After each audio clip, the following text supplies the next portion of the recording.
রান্না almost done. আজকে এই যে রান্না করব হলো শোল মাছ।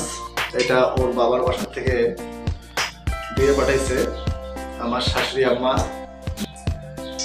তো একটু ভালো কাজ করছে অবশ্য, এটা ধুয়ে বাছি দিয়ে পাঠাইছে। এটার সাথে আরো কিছু মাছ আছে, আজকে ওকে এটা রান্না করে দেব। তো চলুন শুরু করা যাক। যাই হোক, গল্প বলছি এই দেশি মাছের। এই দেশি মাছগুলো আমি অবশ্য রেগুলার খাই। তো রমজান মাসের কারণে সকালবেলা ঘুম থেকে উঠতে পারি না, বাজারও যাওয়া হয় না। আর ও একটু এই দেশি মাছগুলো বাঁচতে খুব স্বাচ্ছন্দ্য বোধ করে না, তো সুতরাং আমাকে নিজেই করা লাগে। এজন্য এই রমজান মাসে দেশি মাছ কিনি নাই।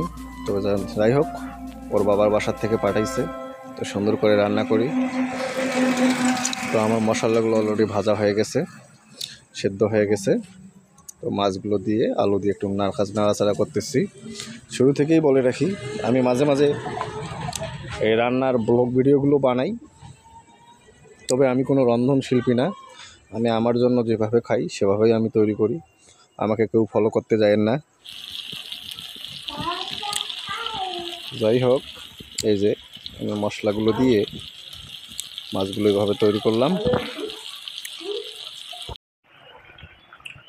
ধনিয়া পাতা যাবে এ পর্যায়ে, একটু ধনিয়া পাতা দেওয়ার চেষ্টা করব। একটু ধনিয়া পাতা এবং একটা কাঁচামরিচ, এটা দিলে অবশ্যই একটু ফ্লেভারটা চেঞ্জ হয়ে যায়।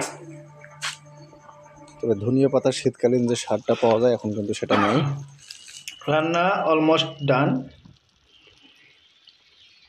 তো আজকে খাবো বৃষ্টির বাড়ির, যে ওদের গ্রামের বাসার যে পুকুর আছে সেই পুকুরের মাছ, শোল মাছ।